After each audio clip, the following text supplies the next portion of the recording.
Bonjour et bienvenue sur Marqueur, votre podcast 100% marketing durable, car je suis convaincue que le marketing durable, c'est le marqueur de la bonne santé des entreprises. Le marketing, c'est le cœur de l'entreprise avec la proposition de valeur, des produits ou services. Et gérer des projets marketing avec le cœur nous emmène plus loin dans la formulation d'une offre qui fait sens aussi bien pour vos clients que pour vos collaborateurs. Je m'appelle Diane Cantan et après plus de 20 ans en marketing et communication digitale, j'ai décidé de partager ces convictions en réalisant des épisodes en solo ou avec des invités où j'aborde les différents sujets de marketing durable, communication responsable, numérique responsable et plus largement des enjeux liés à la RSE. Aujourd'hui, nous allons parler de marketing digital et de numérique responsable. J'aimerais savoir pourquoi il est indispensable de promouvoir un marketing digital responsable. Pour répondre à cette question, j'ai voulu faire appel à un invité qui évidemment connaît le sujet, a écrit des livres dessus et qui déclare « Convaincu que l'urgence climatique et la justice sociale doivent être au cœur de nos activités pour contribuer à un monde soutenable et bénéfique au plus grand nombre, je décrypte et accompagne les organisations dans la compréhension de l'ensemble des enjeux du numérique pour contribuer à créer un numérique plus responsable. » Ça m'a inspiré et j'ai eu envie de t'inviter. Bonjour Rémi. Bonjour Diane.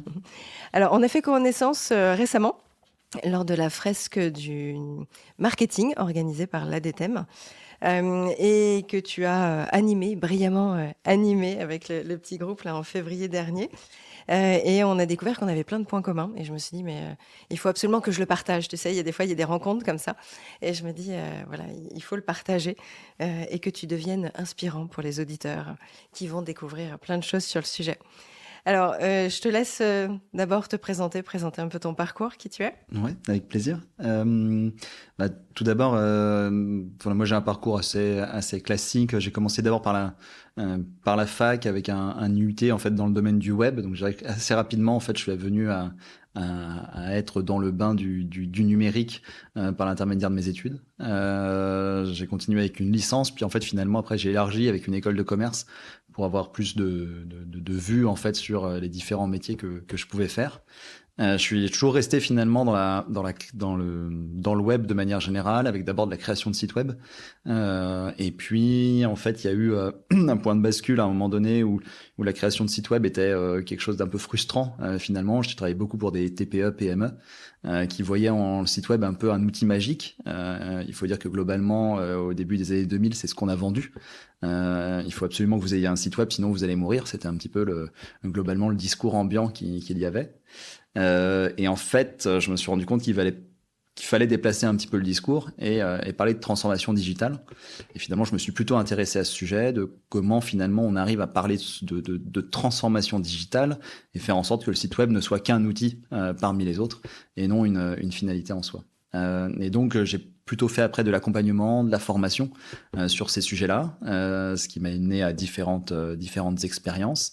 Et puis, il y a eu encore un nouveau shift, je dirais. C'est en 2018 où moi-même, j'ai fait ma propre bascule, qui est de prendre réellement conscience en fait de l'enjeu environnemental autour de moi. Et de la nécessaire transition des organisations. Il y a la transformation digitale, c'est une chose, mais en réalité aujourd'hui c'est avant tout la transition écologique, avec aussi du numérique, et finalement aussi les deux viennent ensemble. Aujourd'hui, une organisation qui n'aurait pas fait sa transformation digitale, alors c'est de moins en moins le cas, mais il y a encore ça arrive encore sur les plus petites structures. Voilà, il y a encore quand même du chemin. En tout cas, aujourd'hui, on peut plus faire une transformation digitale sans avoir pris en compte cet aspect de transition écologique également dans son entreprise. Alors, c'était quoi ton déclic, là, tu dis, en 2018 ? Pour moi, j'ai un déclic, en fait, c'est que je suis quelqu'un qui vient de la montagne. Je suis né à Sallanches, qui est une ville qui est vraiment au pied du Mont Blanc. C'est de cette ville-là où on a le plus beau point de vue sur le Mont Blanc. Parce qu'on est juste assez loin pour le voir et juste assez près pour bien le voir pour aussi. L'apprécier. Voilà. Et en fait, en 2018, en octobre 2018, il y a il y a eu un été quand même qui a été assez chaud, puis plusieurs phénomènes en fait qui se sont succédés, qui fait qu'en fait en octobre 2018, il manque quand même pas mal d'eau finalement dans le lac d'Annecy, et que littéralement en fait on peut marcher sur ce qui normalement est recouvert d'eau sur une centaine voire 200 mètres au large. Et là, je me rends compte en fait qu'il y a quand même quelque chose effectivement qui est problématique.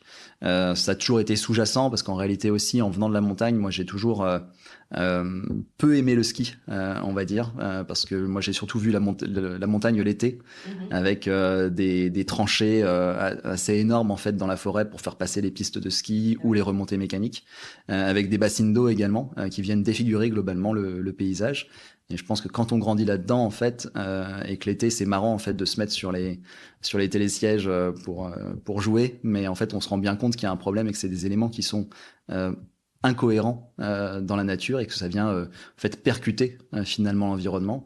Donc, je pense que l'ensemble de ces choses font qu'à un moment donné, ben voilà, il y a eu cette bascule et ce déclic de se dire bah, comment est-ce que je peux en fait repenser sans doute le discours, sans tout jeter, parce qu'encore une fois, c'est aussi un discours qui est dans l'économie, que l'économie fait partie de notre vie, et notre manière en fait de vivre. Donc du coup, il faut comment est-ce qu'on peut réconcilier tout ça?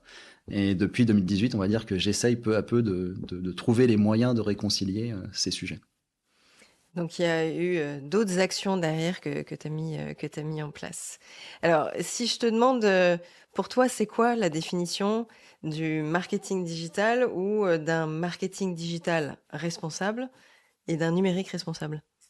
De marketing responsable, numérique responsable, c'est pour moi en fait il y a surtout l'enjeu de remettre le vivant et donc la planète au cœur en fait des principes qui régissent ces activités. Euh, Quand on a dit ça, on a dit pas mal de choses et en même temps pas grand-chose. Ça reste très très large, mais je crois que c'est quand même finalement le fondement. C'est-à-dire que euh, on veut on veut essayer de trouver beaucoup de bonnes pratiques, de trouver plein de moyens concrets de le définir, mais en réalité, si on regarde de manière très élargie, tout ce qu'on doit faire dans nos entreprises, c'est prendre en compte le vivant et donc la planète au cœur de nos activités. Et je vais expliquer de manière assez simple. En fait, aujourd'hui, pour qu'une entreprise elle aille bien, il faut qu'elle ait des salariés qui aillent bien.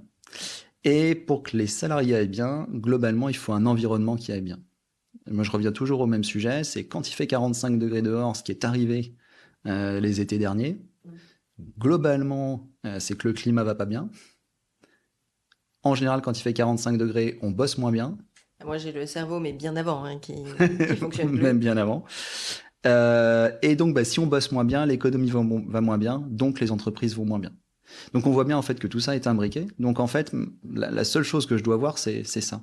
Et ça, c'est vraiment le côté environnemental qui est hyper essentiel. Donc en tant qu'entreprise, je dois chercher à réduire au maximum mon empreinte environnementale.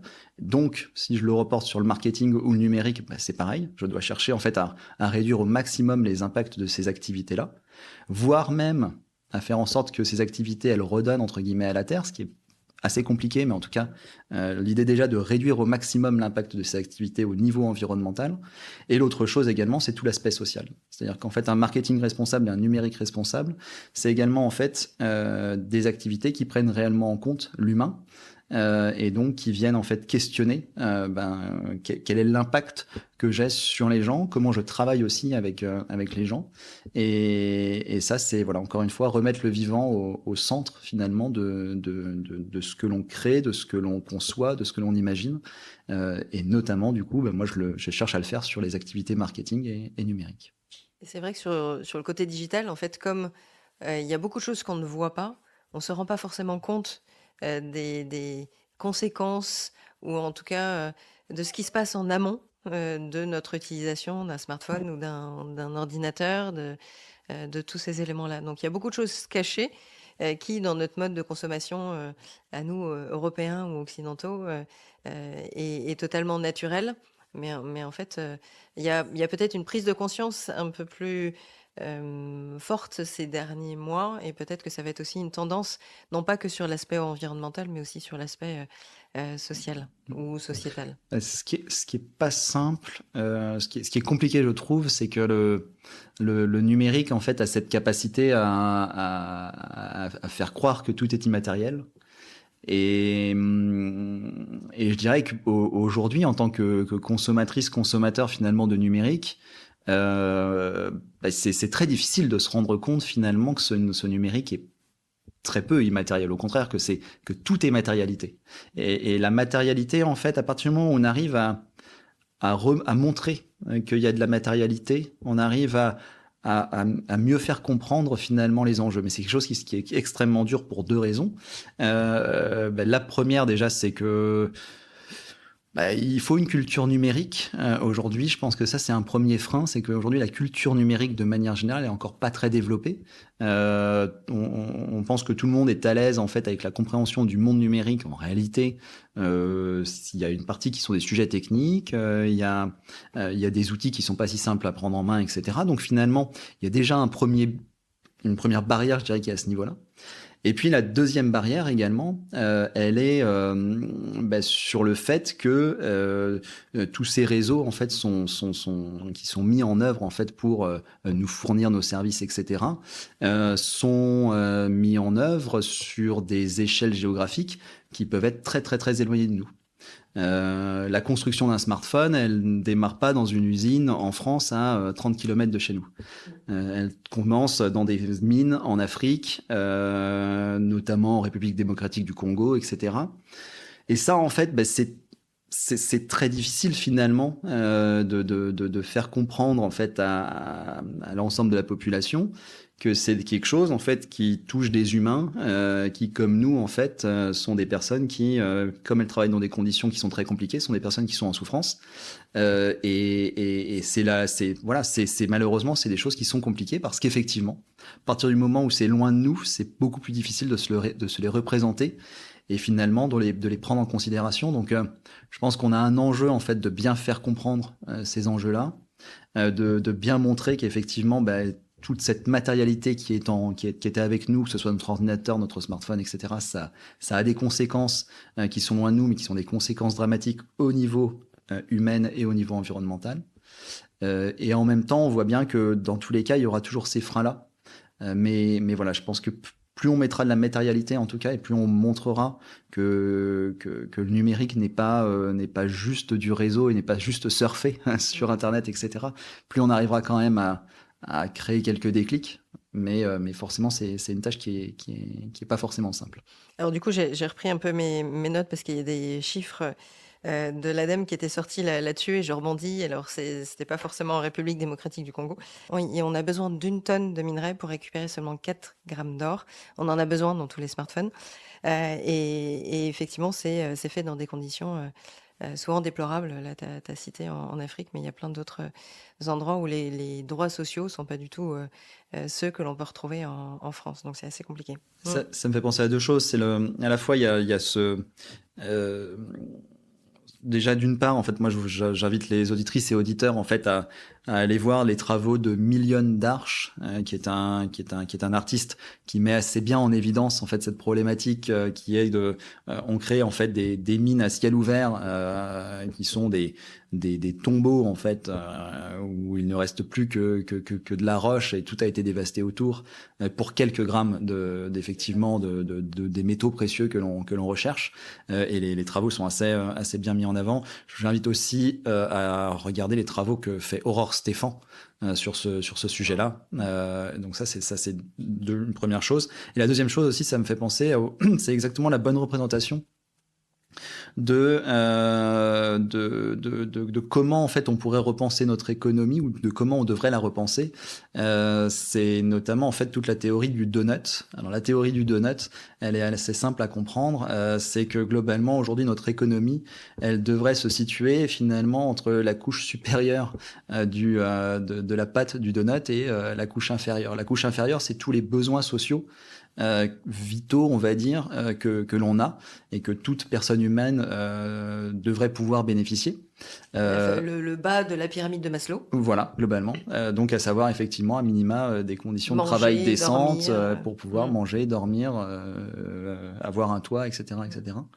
Et puis, en haut du donut, en fait, est ce qu'on ne doit pas dépasser. Donc, finalement, donc ça, c'est juste l'économie là où elle doit se situer, juste au-dessus.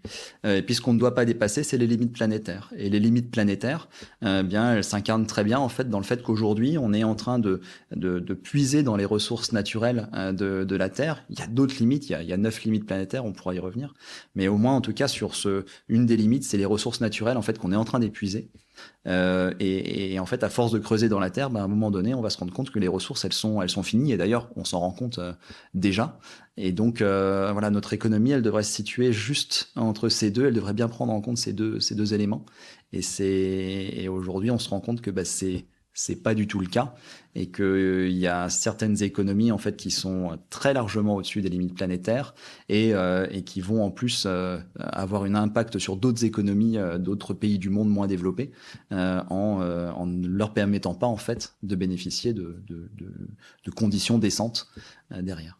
Alors c'est un peu pour ça qu'il faut changer les business models ou en tout cas que les dirigeants d'entreprise, et si c'est pas les dirigeants, ce sont les collaborateurs eux-mêmes qui doivent brandir leur pancarte et avancer et être motivés là-dessus. C'est un petit peu ce qui t'a motivé à animer les fresques du marketing en disant il faut aussi qu'on parte au cœur de l'entreprise parce que tu vois, mon podcast s'appelle Marqueur, mais c'est aussi parce que le market est pour moi au cœur de toute l'offre de l'entreprise. Est-ce que c'est ce qui t'a motivé à animer ou autre chose? Complètement. Moi, je viens du marketing. J'ai plutôt embrassé le marketing digital et après, par extension, le numérique responsable. Le marketing digital, en fait, se focalise beaucoup sur la partie promotion, finalement, des produits, promotion du produit par les outils digitaux. Le marketing est quelque chose de plus large. Le marketing, c'est bien effectivement, comme tu le disais, quelque chose qui est au cœur finalement des entreprises, où on va agir sur la stratégie produit, la stratégie prix, la stratégie de distribution et la stratégie de promotion de nos offres. Si on reste que sur les 4 P. Si on reste que sur les 4 P, ouais. Et moi, en même temps, c'est vrai que j'aime bien rester sur les 4 P parce qu'en fait, c'est aussi, je crois, toujours en fait notre devoir quand on en parle à l'extérieur finalement, de devoir aussi montrer que des messages simples pour faciliter les bascules. Et aujourd'hui, on sait qu'effectivement, dans les métiers du marketing, on a tendance à mettre des P supplémentaires un peu partout. Et en même temps, les P supplémentaires qu'on ajoute, ils sont peut-être pas au service d'un marketing réellement responsable, mais on pourra en reparler. Mais en tout cas, sur les 4 P, effectivement, on voit qu'il y a une action qui est au cœur de l'entreprise. C'est-à-dire que là, on est vraiment dans la stratégie pure. OK, c'est quoi le produit que je propose et comment je le propose, comment je le vends, comment je l'adresse, avec quel business model j'associe finalement à ce produit. Et comment potentiellement je co-construis avec mes parties prenantes la nouvelle offre. Comment je le distribue et du coup comment je le promeux. Et ça, c'est 4 briques qui me semblent tellement essentielles et qui sont tellement intéressantes finalement pour aller questionner les entreprises sur comment est-ce que je deviens réellement responsable, au sens où comment je contribue réellement en fait à transformer notre société de manière à ce qu'elle rentre dans ces fameuses limites planétaires, qu'on a un champ d'exploration qui est assez immense et qui est assez motivant parce qu'en fait c'est là aussi où on vient vraiment créer des potentielles bascules. Ce qu'on voit sur beaucoup en fait d'autres domaines, c'est que finalement on se heurte souvent au sujet qui est oui, effectivement je fais telle ou telle activité, mais en réalité ce que je ne peux pas faire, c'est questionner finalement le produit pour lequel je le fais. Et là en fait on vient questionner directement le produit.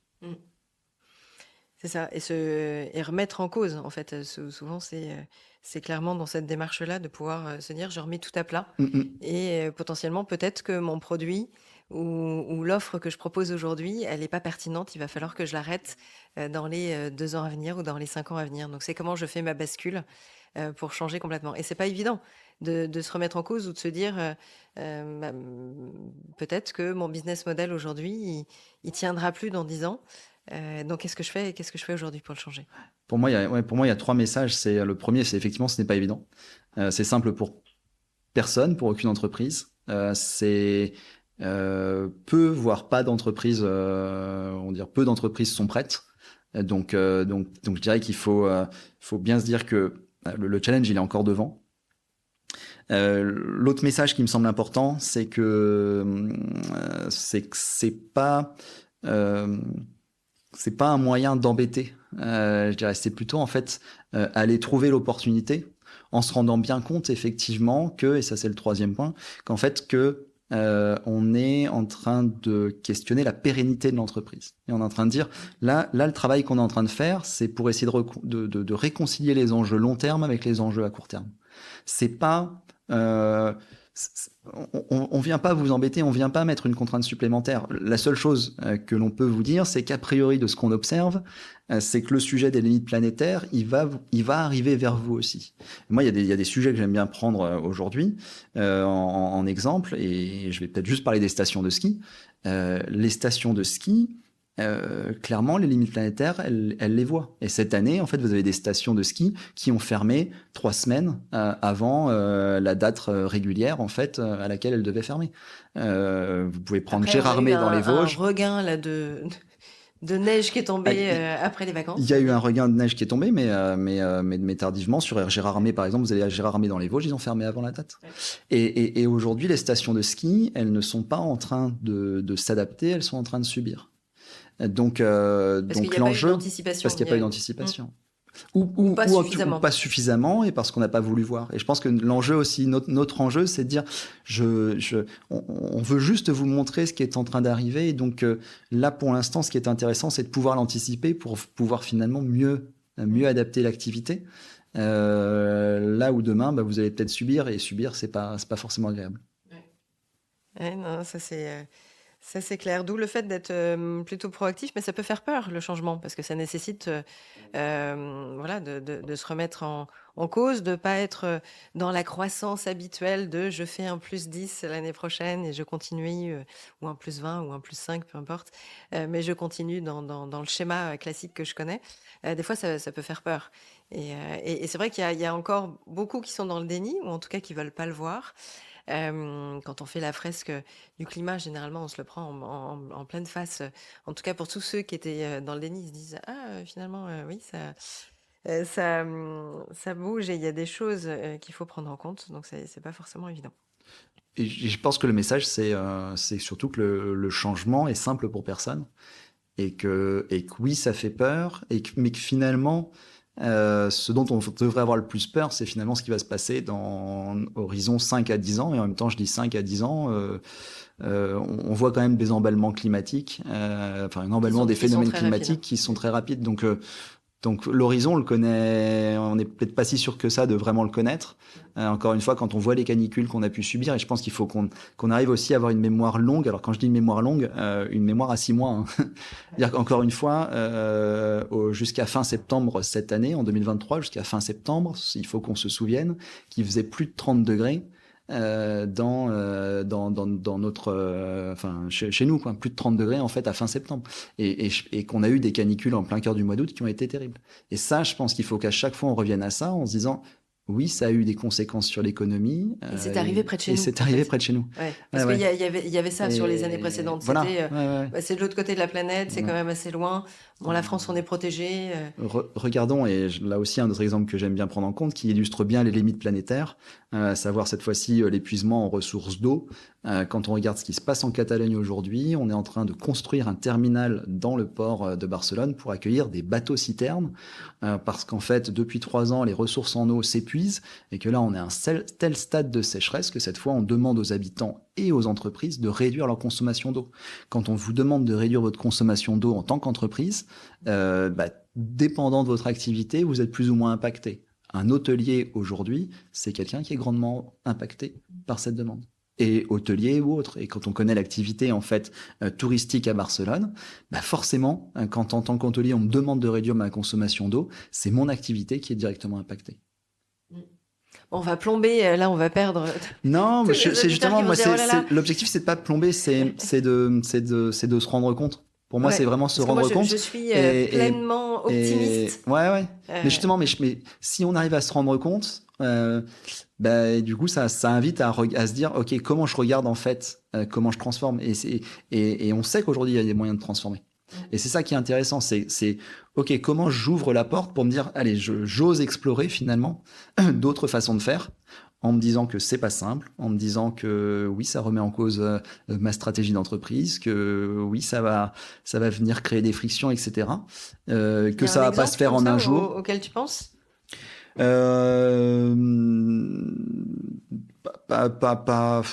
y en a quelques-uns. Vous avez des entreprises qui, typiquement, on a toujours cet exemple de Mustela, en fait, qui a renoncé à l'une de ses offres parce qu'elle n'était pas durable. Vous pourrez regarder les produits pour bébés vendus en pharmacie. Voilà.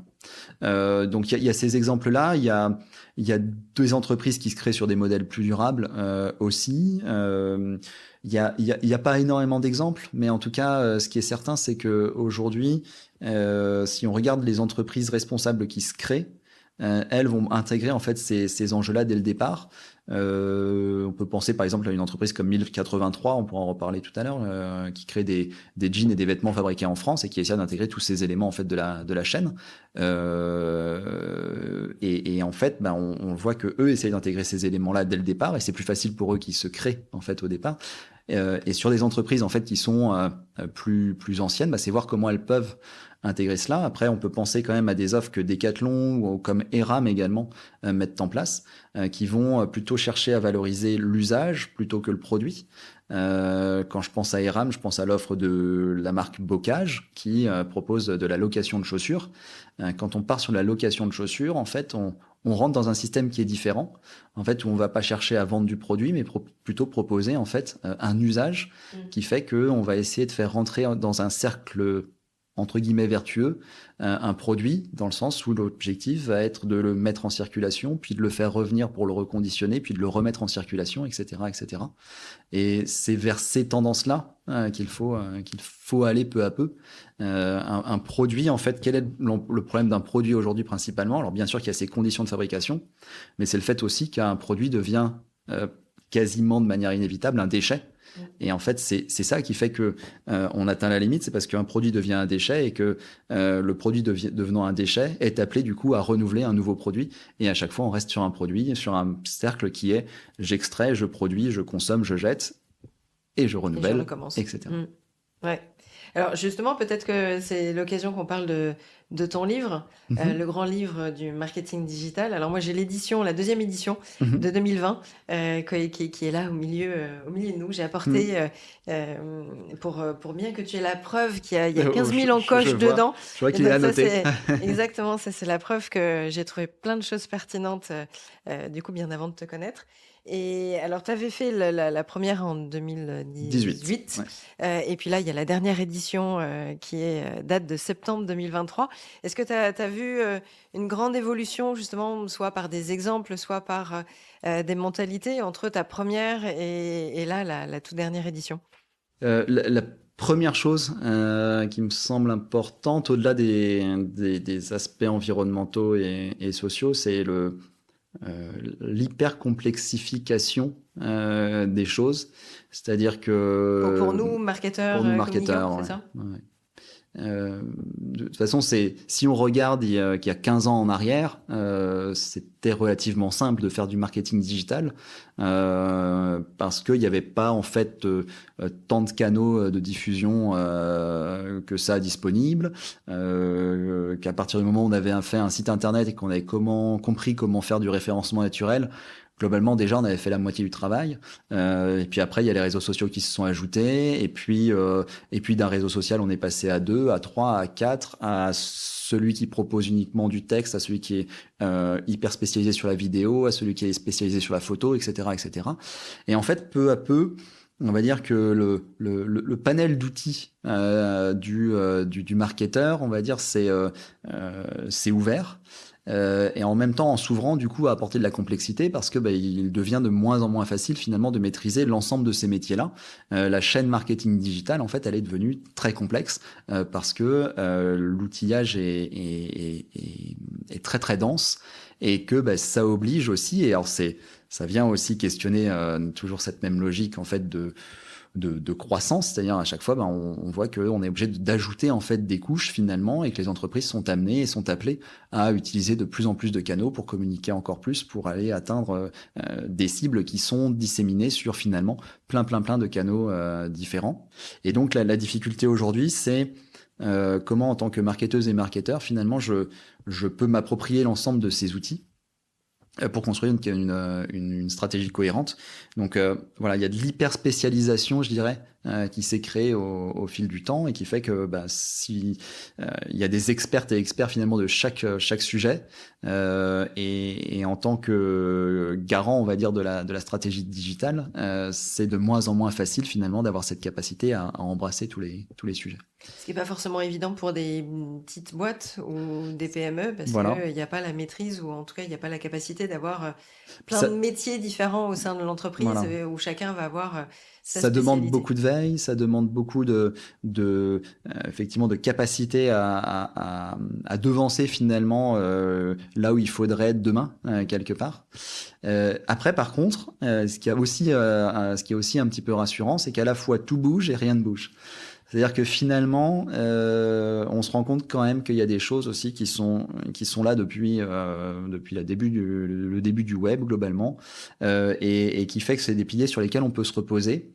Et ça vient aussi finalement, je trouve, réconcilier ces enjeux court terme et long terme. À court terme, en fait, on voit que beaucoup de choses changent, parce que encore une fois, il y a des nouveautés à droite à gauche, des nouveaux formats, des nouveaux réseaux, et que du coup tout ça on peut s'en saisir. Après, ce qu'on voit, c'est que les fondamentaux, en fait, ils sont toujours là aussi. Mais c'est toujours la même ligne de la stratégie marketing au final. Après, comme tu disais tout à l'heure, le digital n'est qu'un moyen. N'est qu'un moyen. Ouais. Mais à partir du moment où on est attentif à sa cible, c'est-à-dire à son client, à son prospect, et qu'on pense pour lui et qu'on se met à sa place, après, peu importe le moyen, le média ou le canal. Sans être sur une pression trop forte en marketing. Moi, j'aime pas trop. Tu sais, quand tu es agressé sur le site internet avec 15 000 pubs qui t'arrivent, des pop-up qui s'enclenchent, des vidéos qui se mettent de suite. Et est-ce que toi, tu as vu une évolution entre ta première édition, donc qui est quand même il n'y a pas si longtemps que ça, et là, en intégrant quelques conseils plus responsables, tu vois, d'un market digital un peu plus responsable? Nous, en tout cas, on essaye enfin, dans la 3e édition du livre, clairement, en fait, on a introduit ces éléments-là autour finalement de toutes les démarches qui peuvent être plus responsables vis-à-vis de l'utilisateur final. Et on a introduit bien sûr tout un chapitre finalement qui vient expliquer aussi tout le contexte autour de l'urgence écologique dans laquelle on est et du besoin de justice sociale. Donc on a vraiment voulu recontextualiser le livre finalement dans ce contexte-là. Et ça me semble un point de départ essentiel, c'est-à-dire que pour nous, on ne peut pas parler de marketing digital si on ne vient pas en fait comprendre le contexte dans lequel il s'inscrit. Et donc, si on n'a pas intégré ce contexte-là, on peut mettre le marketing digital au service finalement de choses qui vont pousser à plus de consommation déraisonnée. Et l'enjeu, c'est aussi de promouvoir une consommation qui soit la plus raisonnée possible. Alors, c'est des injonctions qui sont plutôt contradictoires, c'est plutôt compliqué. Et aujourd'hui, ce qu'on voit quand même, c'est que les outils digitaux ont une tendance à créer de plus en plus de pression sur les consommatrices et consommateurs. Aujourd'hui, chaque espace du web devient un endroit où potentiellement on peut proposer de la publicité, des moyens d'influence, de moyens de créer une consommation en fait qui soit un peu insidieuse, etc., etc. Et en plus, le numérique a une capacité à accélérer en fait tous ces phénomènes de consommation. Donc c'est très compliqué. C'est-à-dire que clairement, en fait, aujourd'hui, le numérique tel qu'il se conçoit et le modèle numérique tel qu'on le conçoit, il a surtout tendance à accélérer en fait l'ensemble des phénomènes qu'on a pu connaître jusque-là, en multipliant les interstices, on va dire, pour les entreprises de créer en fait de la consommation et de la surconsommation. Et je dirais que moi, je vois 2 modèles aujourd'hui se dessiner. C'est C'est 1083 vs Shein. Globalement le hard discount que représentent aujourd'hui des nouvelles entreprises qui arrivent, typiquement comme Temu, la plateforme Temu, vs des entreprises qui vont aller vers quelque chose et une consommation beaucoup plus responsable, je dirais, vs la Camif, tiens, par exemple. Et en fait, c'est très difficile. Et d'ailleurs, ou Loom également. Loom, vous aviez une interview très intéressante de la créatrice de Loom, Julia Faure, dans Le Monde, qui dit, qui en fait vient essayer de proposer un modèle le plus responsable possible avec son entreprise. Elle est présidente du mouvement Impact France, Julia Faure.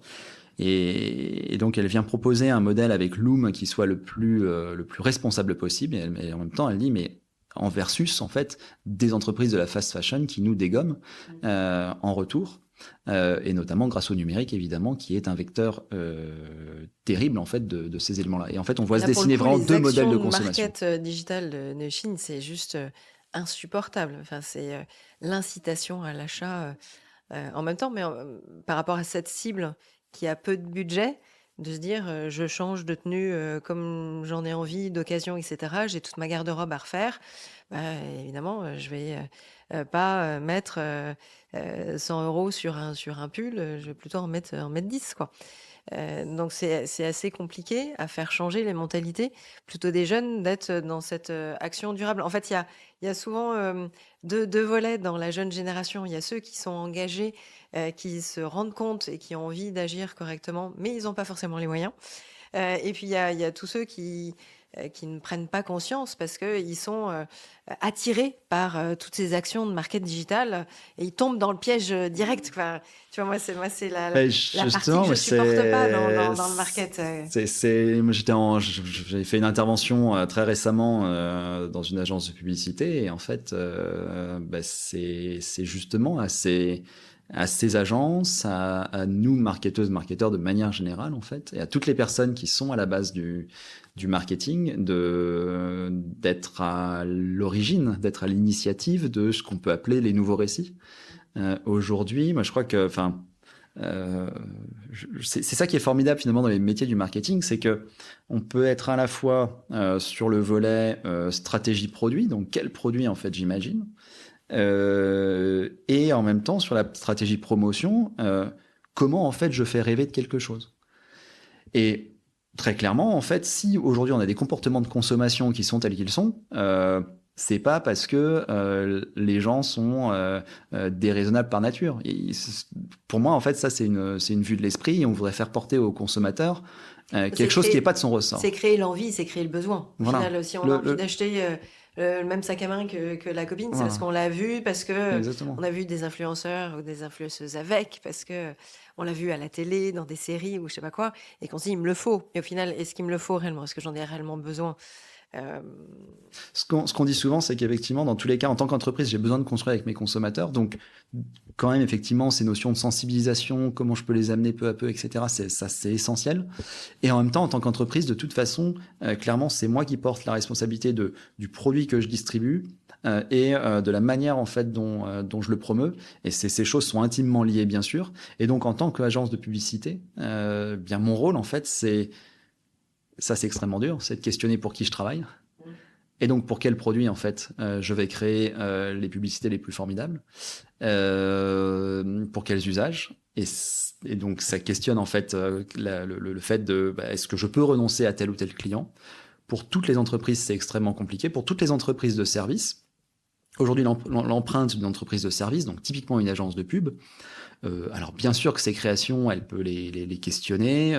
Quand on fait là un tournage de publicité et que le tournage il est délocalisé à des endroits lointains, bien sûr que ça a une empreinte. Alors maintenant avec l'IA, on peut imaginer on y reviendra un décor. avec l'IA. Ouais. Mais même ça, c'est une chose. Mais surtout en fait, ce qui aura le plus d'impact, c'est finalement le client pour lequel je travaille et donc le produit que je promeux. Et donc, effectivement, c'est là en fait qu'il faut avoir cette interrogation. Mais ce qui est formidable, c'est que du coup, le renoncement en fait demain, il va apporter des choses aux entreprises. On peut pas renoncer à tout, mais on peut peut-être renoncer en fait au fur et à mesure. On peut pas renoncer à tout maintenant, mais justement l'entreprise qui va renoncer aussi maintenant à travailler avec certains types de clients et qui va le faire au fur et à mesure, elle va clairement prendre de l'avance par rapport aux autres. Parce que, en fait, vous avez des attentes sociétales, vous avez la réglementation qui arrive peu à peu, vous avez des jeunes, en fait, qui veulent travailler pour les entreprises qui s'engagent. Et donc, au fur et à mesure, en fait, en tant qu'entreprise, vous allez vous rendre compte que plus vous allez renoncer peut-être à certains types de clients et travailler avec plutôt des clients qui sont dans de la responsabilité, dans de la durabilité, eh bien, plus vous allez en fait d'avoir d'opportunités qui vont s'ouvrir à vous. Oui, et ça, c'est un point qui est essentiel. Pérenne derrière. Quoi. Et évidemment, un business pérenne derrière. Ouais. Donc là, voilà, la question des récits, elle est essentielle. Et donc, en fait, ce que je trouve formidable, c'est que le marketing peut beaucoup de choses. Et c'est pour ça, en fait, qu'on travaille les discours, c'est pour ça qu'on travaille les affiches, c'est pour ça qu'on travaille... Enfin, si on n'avait pas cette croyance que la publicité, elle peut influencer, il y a bien longtemps qu'on n'en ferait plus. Donc, puisque la publicité peut influencer, pour le bien, il faut la mettre au service de la transition écologique et de la justice sociale. Alors, c'est aussi pour ça que ton bouquin s'appelle Le grand livre du marketing digital. C'est pour t'adresser à une cible beaucoup plus large et sensibiliser un maximum de marketeurs sur le sujet et puis d'amener petit à petit dans l'esprit des axes un peu plus responsables. Ouais. Ce qu'on voit, c'est que de toute façon, c'est des choses qui peuvent être amenées que petit à petit. Moi, je vois beaucoup de bonnes intentions en fait dans les entreprises, de gens qui ont envie de faire mieux, des gens qui ont envie de changer, des gens qui ont envie de bouger. Donc ça, c'est plutôt positif. Et en même temps, on voit bien que ça peut pas se faire de manière trop brusque. On devrait aller beaucoup plus vite, évidemment, parce que encore une fois, le temps est de plus en plus compté quand même. Mais ce qu'on voit, c'est que il faut que ça se fasse au fur et à mesure. Et donc, ce qui est intéressant, effectivement, c'est que dans le livre, en fait, c'est ce qu'on essaye de faire, c'est plutôt amener les choses au fur et à mesure des éditions qu'on propose. Oui, et puis que ça devienne un peu une évidence. Ouais. Exactement, c'est un peu ça. Moi, c'est souvent ce que j'imagine quand... et tu donnes des cours aussi dans les écoles, et c'est vrai qu'avec les étudiants, c'est un peu ça. Hein, c'est souvent ce que je raconte. Mais on ne doit pas avoir un cours qui soit lié à la RSE ou au marketing responsable, mais c'est à tous les cours de market, tout comme à tous les cours de finance, tout comme à tous les cours de management ou de RH ou de droit, etc., où on doit être dans ces axes de comment je rends telle démarche sur l'emailing, comment je le rends plus responsable. Sur la partie mon site web, comment je fais en sorte qu'il soit plus responsable. Ce que je communique sur les réseaux sociaux, voilà, est-ce que je suis aussi attentive à tout ça? Et alors, mais peut-être pour faire simple sur ça, c'est aujourd'hui, je vais essayer d'être synthétique, mais pour les entreprises comme pour les écoles, aujourd'hui, qu'est-ce qu'on voit? On voit des offres responsables qui s'empilent en fait par rapport à des offres moins responsables. Aujourd'hui, vous avez des agences de conseil, des entreprises de services numériques qui sont engagées, qui cherchent à s'engager, qui vont développer une offre numérique responsable. Et en même temps, qui vont faire du Google Ads pour promouvoir leur offre métaverse ou autre chose. Mais je dirais que il faut comprendre l'entreprise. C'est-à-dire qu'en fait, et les écoles aussi, c'est qu'aujourd'hui, en fait, si je veux tout renverser, c'est pas possible. Parce que mon entreprise, elle a besoin d'une certaine stabilité. Donc, je commence à créer des offres, et ça fait 10% peut-être de mes offres qui commencent à être responsables. Et peu à peu, en fait, je vais développer d'autres offres plus responsables pour remplacer les offres qui le seraient moins. Pour les écoles, c'est exactement pareil. Elles développent aujourd'hui des parcours qui sont plus orientés RSE, etc. Mais c'est 10% peut-être de leur offre. Et ce qu'il faut en fait qu'elles fassent peu à peu, c'est qu'elles viennent introduire ça dans les autres cours pour que finalement tous les cours soient responsables. Mais ce qui est certain, et ce qu'on voit et qui est difficile dans les écoles, c'est que pour que ça donne envie aux jeunes, il faut évidemment en fait qu'on communique et qu'on crée des récits autour de ces offres, que ce soit des parcours en école ou que ce soit les offres des entreprises. Donc il faut là aussi, et je vois beaucoup de blocages en fait dans les entreprises, qui est du type oui, on ne veut pas communiquer sur notre offre responsable pour la simple et bonne raison qu'on a peur en fait d'être épinglé pour greenwashing entre guillemets parce que le reste de nos offres ne le sont pas responsables.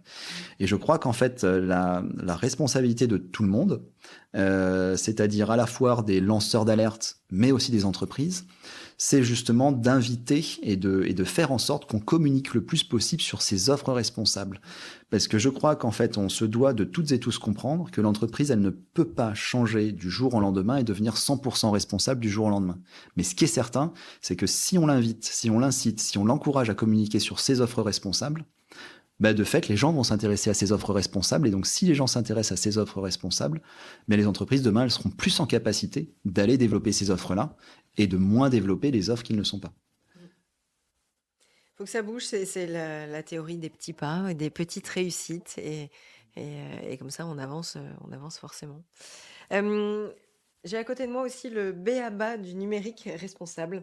52 semaines pour devenir une entreprise plus inclusive, éthique et durable.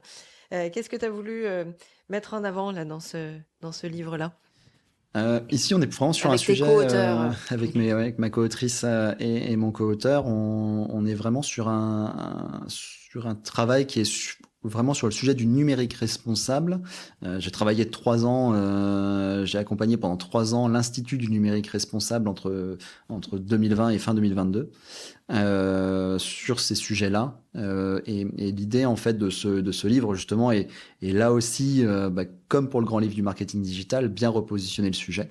Dire voilà, en fait, on a un modèle numérique qui s'intègre dans un contexte d'urgence environnementale et de justice sociale.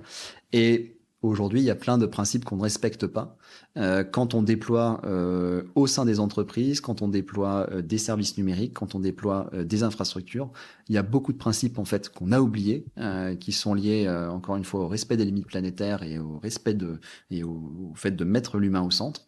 Et donc, finalement, on a cherché à faire comprendre l'intérêt de remettre tous ces éléments-là au centre de l'activité et à proposer des solutions concrètes pour pouvoir le faire.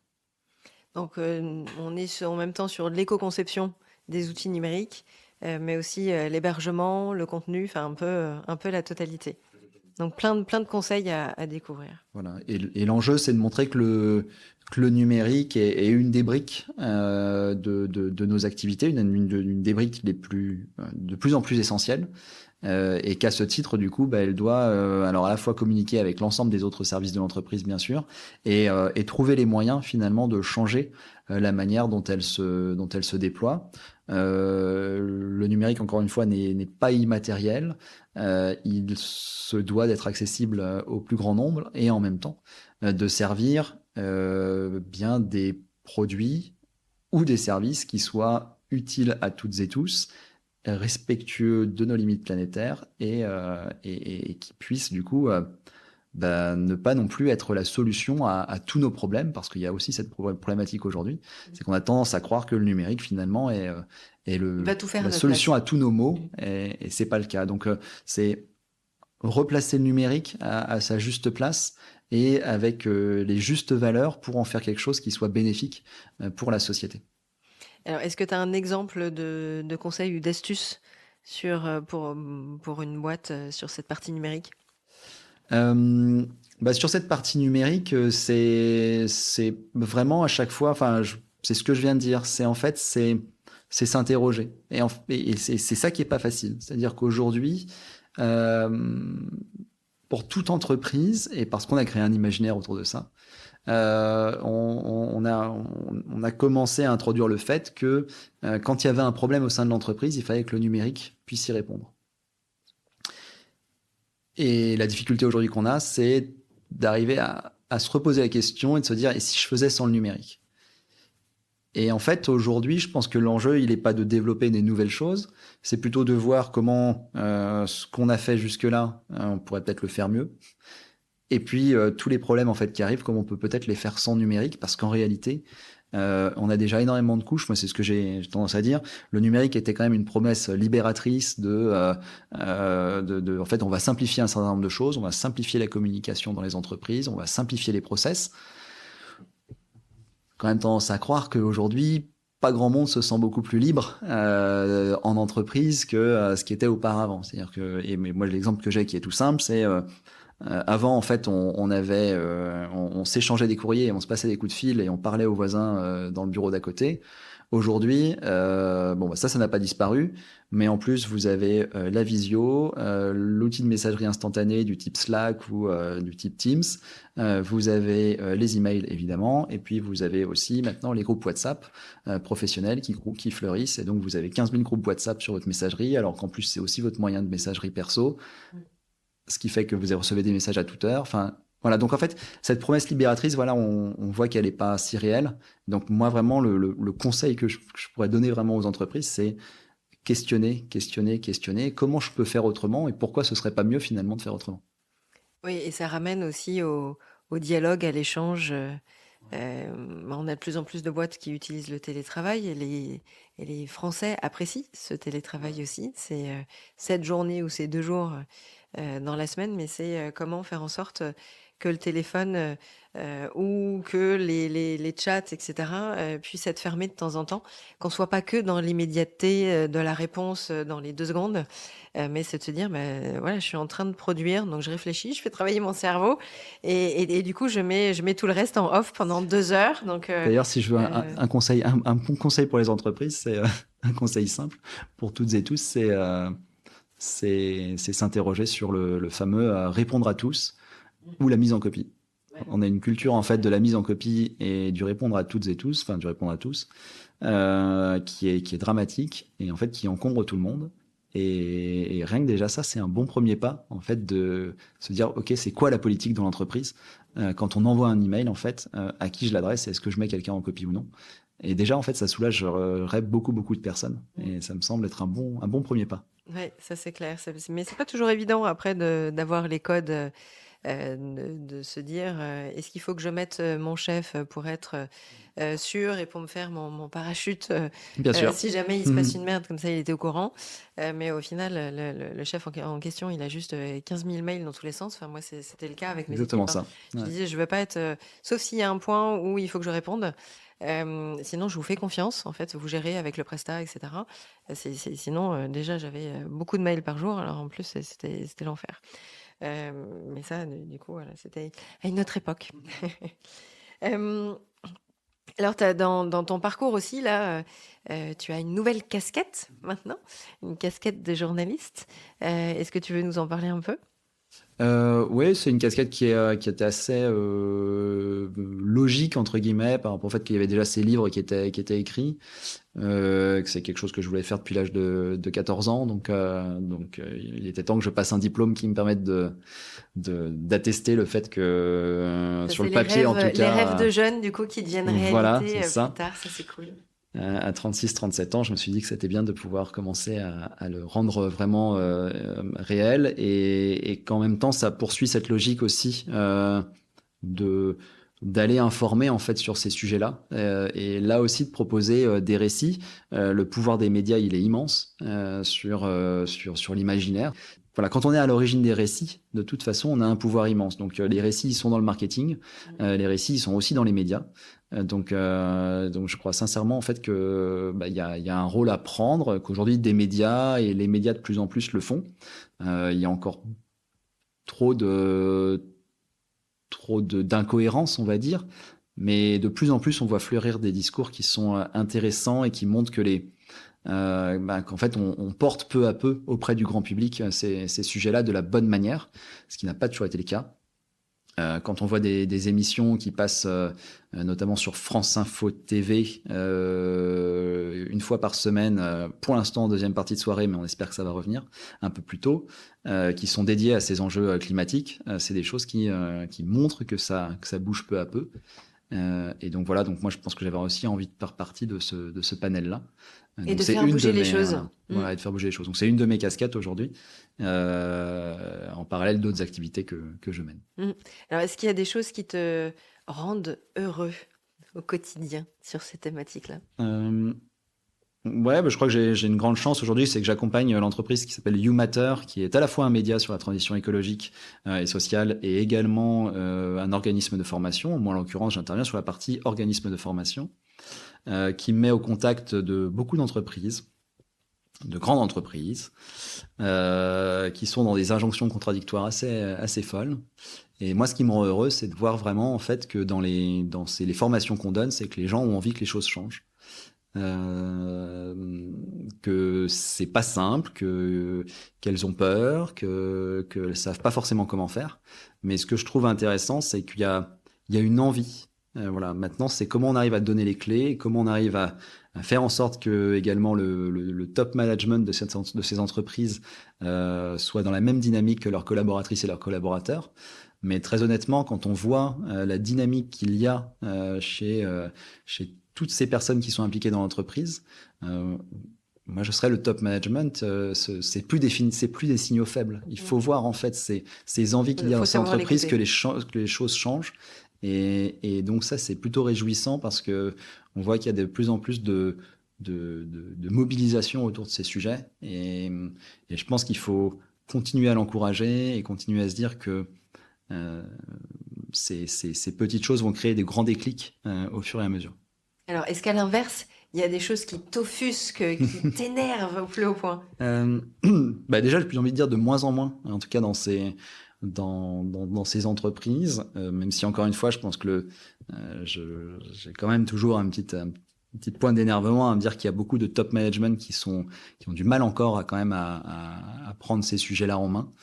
Mais je pense qu'on est dans la bonne voie pour arriver à les convaincre. Après, ce que je pense, c'est que nous, on a un sujet, c'est qu'aujourd'hui, je pense que encore une fois, c'est du marketing, mais le marketing écolo doit être beaucoup plus fort. Et ce qui m'offusque un petit peu, c'est que effectivement, il faut qu'on arrive à sortir de ce qui fait que beaucoup de personnes font de l'écologie bashing, c'est que aujourd'hui, en fait, il y a trop de personnes qui parlent négativement en fait de ces sujets-là.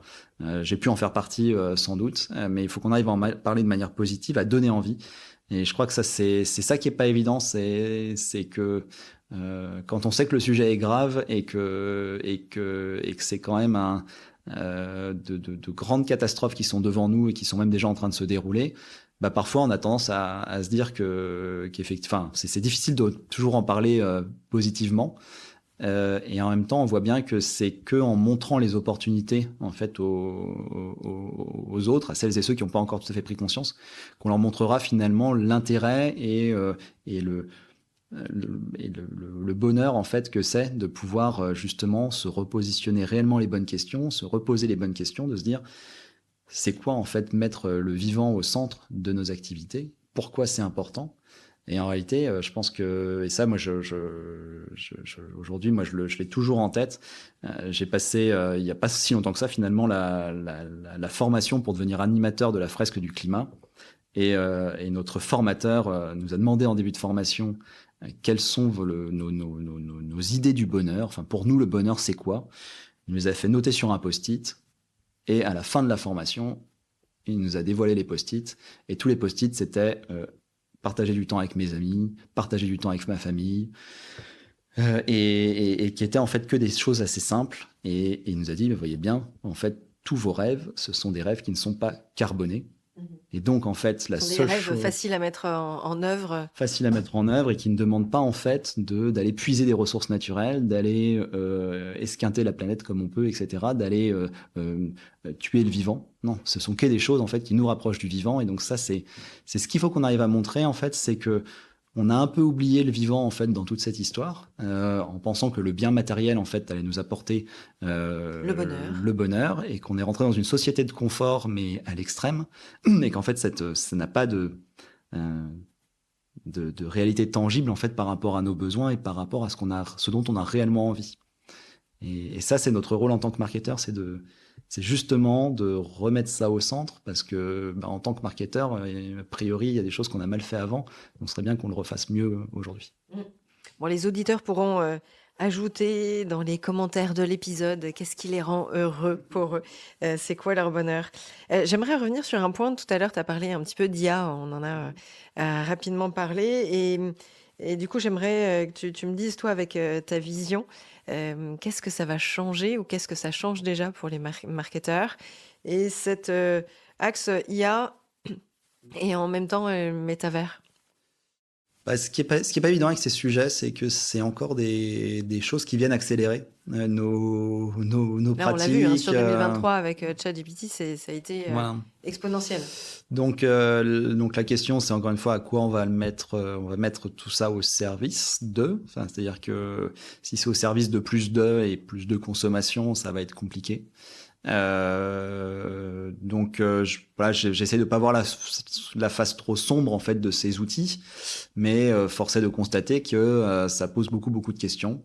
En fait, quand on voit des agences qui commencent à sortir des offres spécialement basées sur l'IA en disant c'est pratique parce que ça va réduire vos coûts en tant que client, on va pouvoir produire pour vous des campagnes plus facilement.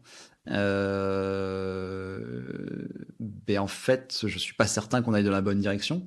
Au contraire, ça veut dire que derrière, en fait, il y a des gens qui vont être moins bien payés, il y aura moins de marge pour les entreprises, il y aura moins d'interlocuteurs.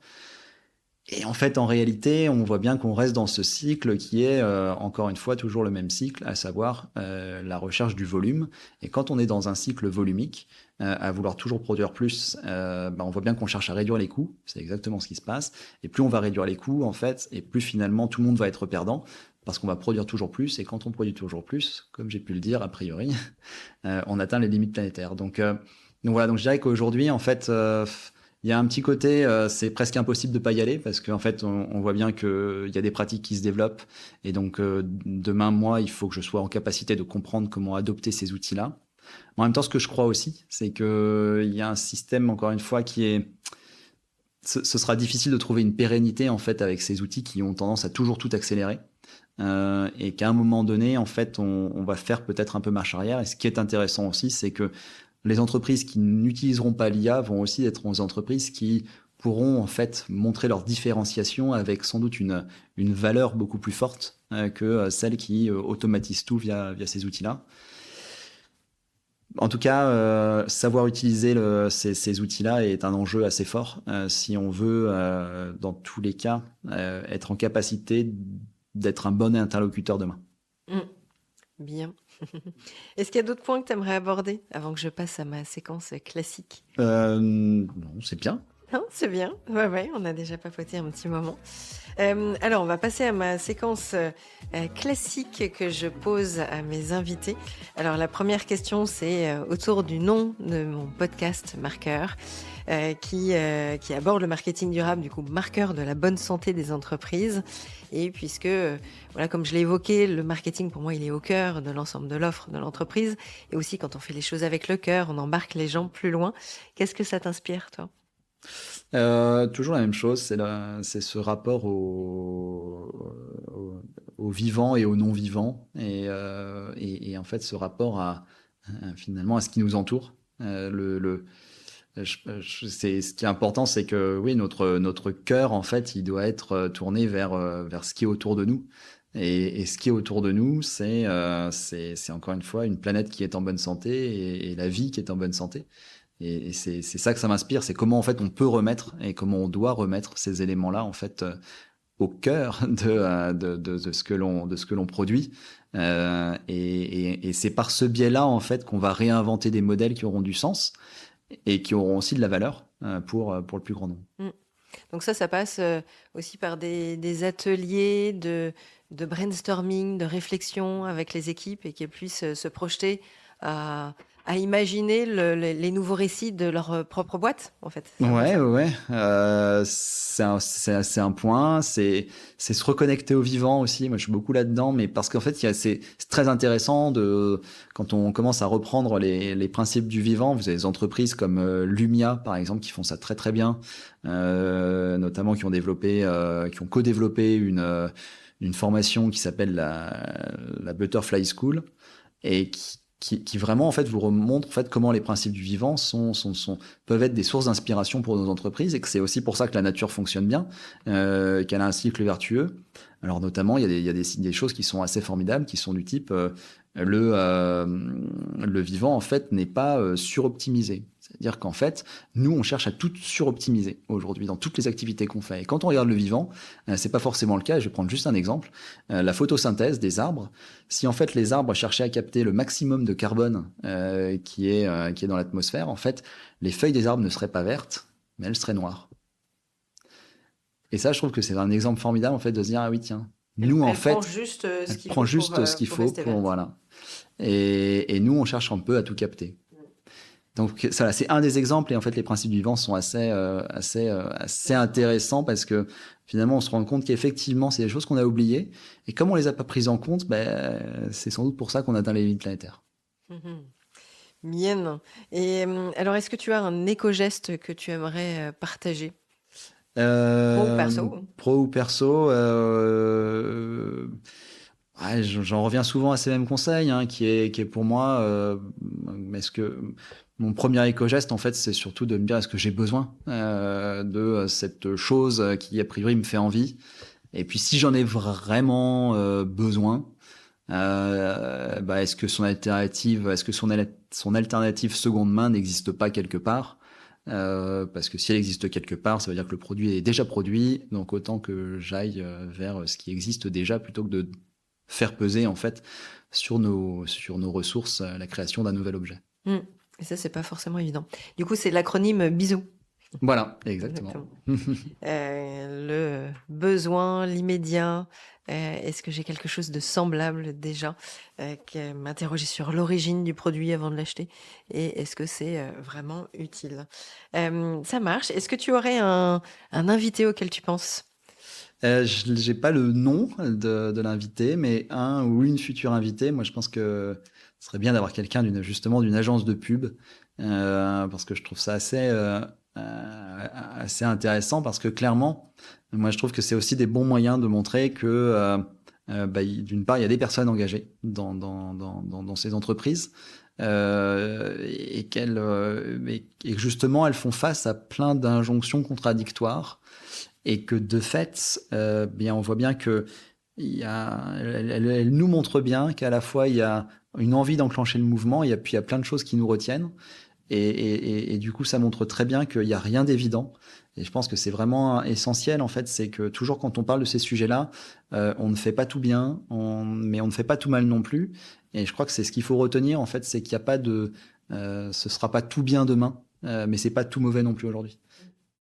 Donc, peut-être trouver une agence qui a la double casquette, on va dire, parce que sinon il y a Thomas Parouti, l'épisode que j'ai fait, qui est fondateur de l'agence Mieux, qui lui a pour vocation d'accompagner les entreprises dans leur démarche RSE et dans leur communication de démarche RSE. Donc forcément, c'est forcément dans la bonne lignée.